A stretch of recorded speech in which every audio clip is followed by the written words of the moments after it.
You want to Michael, get can you give a started? quick overview for this particular audience online may have not heard of DOS 33. So can you spend 2 minutes and Yeah, help yeah. explain it? So DOS 33 is the platform that allows us to create additional digital assets on our blockchain. And initially that'll take place on the DOSCoin blockchain.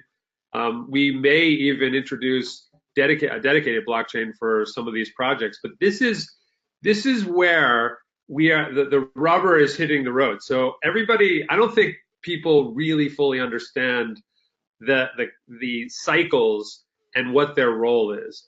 With everybody, I think the shorthand that I see everybody doing is, oh, cycles. I get cycles through the licenses, and then the cycles convert into Dogecoin.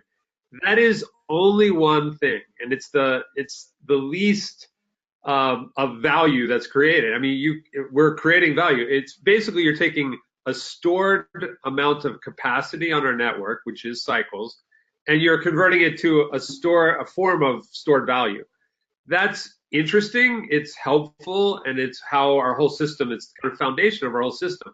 But the true value that we're going to be creating as an ecosystem is going to be created on DOS 33, and this is projects, all sorts of different new projects. Think the ICOs that you're seeing out in the marketplace.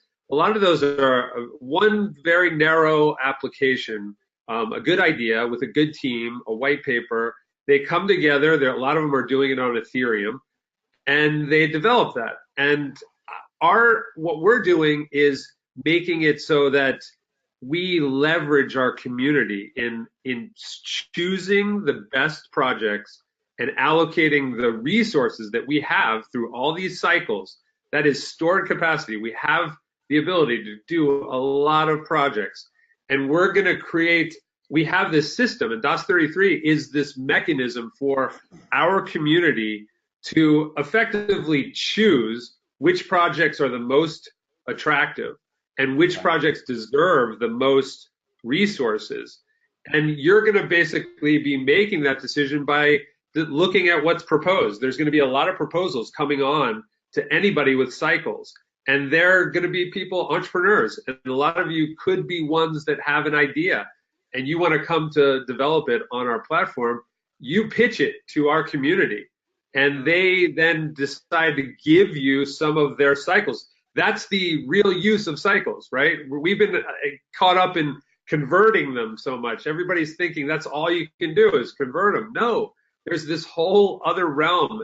These cycles allow you to any of the services that are needed, software services, database services, support services, marketing services, all this stuff that needs to create value digitally on our platform is available and can be purchased with cycles. One of the things that's really interesting and different, so one of the big ecosystems that has done tremendously well in this industry and played that ecosystem card, they're really building out an ecosystem, is Ethereum. And they are very open, very decentralized. Anybody can get on that, but they're also, it's very siloed. It's you, the developer, against the world. You have to create this application, and then you have to build out a community, attract a community as well. We instead want to do it. We don't want to do it in that. We think that's a bit more. It's disjointed when you really think about it. If you look at the decentralized apps on Ethereum, there's so many redundant ones. There's too much confusion. It's a big mess, and ultimately there's going to be bloating using with that model in place. There's no coordination. There's no air traffic control.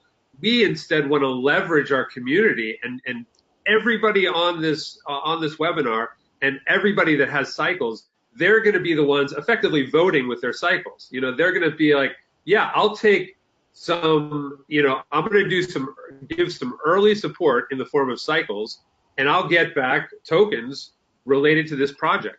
And so this is going to be a marketplace for getting a lot of new projects off the ground in a really coordinated way where we leverage our existing community and kind of do it in that manner rather than just let it just happen on its own in a very disjointed manner. This is going to be highly coordinated, and that's, I think, a big part of what really makes us. We think that's going to be a better way to develop an ecosystem. and that's really not well understood, I think, at this point. So we're going to get that. We're going to go into detail about it.